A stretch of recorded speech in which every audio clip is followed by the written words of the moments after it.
Okay everyone, we are at Thursday. I'll be honest, this week is dragging in more than a little bit, but we are slowly edging towards the weekend and more particularly Sunday when Celtic are back in action. The grey third kit went on sale earlier today. I have so far managed to resist the temptation to buy it. That's 6 full hours that I have held strong for. So yes, thank you very much. I think a round of applause was in order there. And everything else is well in the world.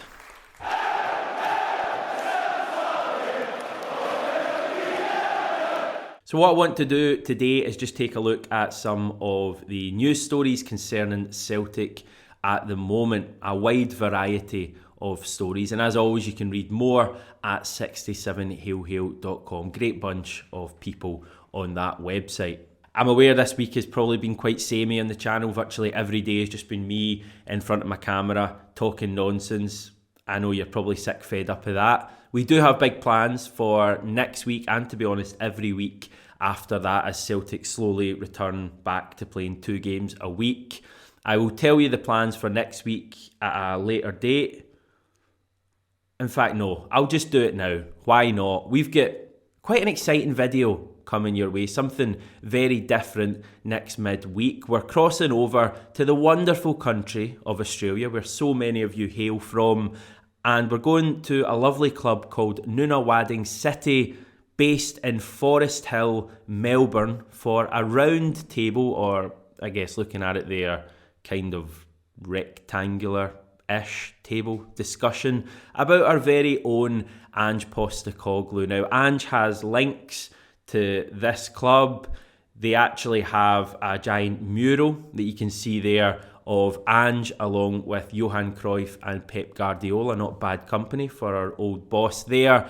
And we're going to be finding out all about Ange from a group of people who know him in various ways. We've got friends, we've got ex-colleagues, former players. It's kind of like the Ange Insight series that I've been doing, chatting to various people on steroids. You've got like 4 or 5 of them on the video at the same time, all chatting about Ange. So very, very excited to bring you this next week. After that, we then have the Champions League draw the following midweek. Needless to say, we'll be going all out on that. And then from the week after, Celtic will be returning back to action, playing midweek football again, midweek weekend.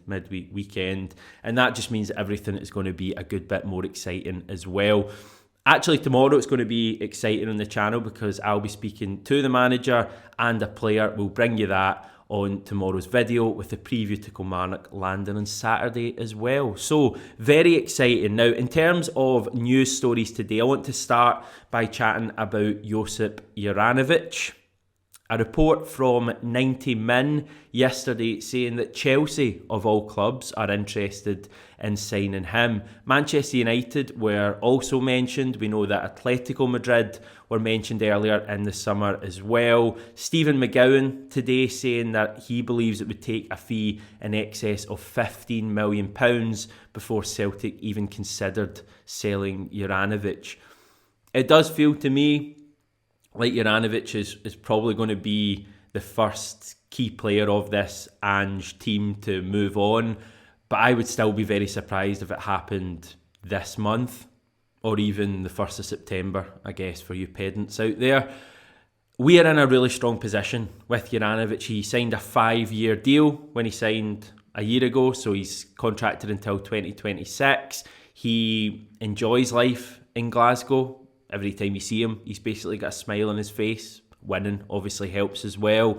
I have no doubts that Juranovic wants to further his career at some stage. He's kind of older than people realise. I think he's maybe 27, Juranovic. I'll check that now. Yeah, he's 26. He's actually 27 next Tuesday. So, you know, he's still relatively young as a footballer, but I think he'll be looking to move on at some stage and probably play in a top league, which I don't think he's actually done yet in his career. But as I say, I just don't see it being this summer. It would need to be a huge bid for me. You know, people will probably laugh at this, but it would need to be at least, 22 million, something like that for me to sell Juranovic this summer. I just don't see, with 4 years still remaining in his contract, why we would sell him for for any less than that, really. So yeah, we'll see how it goes. That's my kind of catchphrase at the moment. But he seems happy in Glasgow, and I think even if for whatever reason he did move on this summer, as disappointing as that would be, because I think we all love Juranovic, the positives would be there as well. Would have brought in a lot of money. We have Anthony Ralston there, who I think we all agree now could step in easily right away and perform. But you would obviously, I think, still need to sign a Juranovic quality player if he did move on. But Celtic's recruitment's been brilliant. And I think that goes for all of our key players. I mean, you kind of forget this, but every Celtic player is for sale at all times, because if the right bid comes in, crazy money, then these players will move on. But for the record, I don't see Juranovic or any other key player leaving the club this summer. So I think that's positive. In terms of players coming in, the story that we broke the other day on... We broke? I was actually taking credit for that there. Story that we informed you of after someone else, in fact, numerous other people broke earlier in the week, was Alex Collado, the Barcelona player who was looking to be loaned out. Now, someone was asking in the comments the other day, how do we know that it would be a loan deal? My understanding is that he was contracted until 2023, so next summer with Barcelona. They then had an option to extend his contract by another year, and part of that meant that Collado would go out on loan this season, and then they would reevaluate his position on his return in 12 months' time. The update on that coming from the journalist who I just besmirched minutes ago, who actually broke the story, is saying that Elche are best placed to sign Collado this summer. Also mentioned in the tweet are Girona, Valladolid, Almeria, ourselves, and Olympiacos.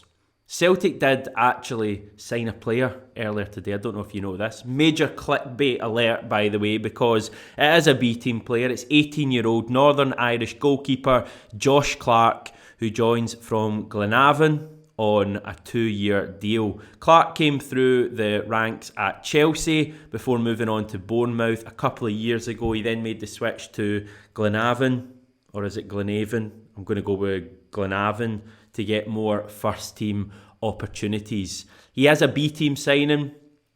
The announcement was made on the B team's Twitter, I believe. So he's going to go into the Darren O'Day and Stephen McManus's squad. Toby Oluwayemi is still a B team goalkeeper as well, I believe, as much as he mainly trains with the first team now. So we'll have to wait and see where Clark fits in with Oluwayemi. We did lose Ryan Mullen recently, I think this summer, so maybe it's just a replacement there in terms of the actual B team, but they clearly see potential in Josh Clark as well. He's actually been called up to the full Northern Irish squad, which is clearly pretty decent for an 18-year-old, so maybe there's real potential in there.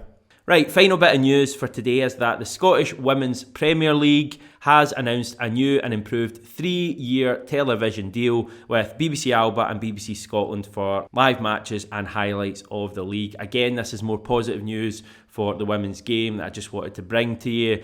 It'd be good if Celtic opened up Celtic Park again at some stage this season and allowed Fran Alonso's side to play there, get a crowd in. I'm sure they have plans to do that. So yeah, a bit of a shorter video today. I'll be honest, not millions happening, but as I said earlier, things are going to pick up. Tomorrow's video should be good. Looking forward to chatting to Ange, and we'll bring you that on tomorrow's video as we build ahead to Kilmarnock on Sunday. So yes, speak to you tomorrow.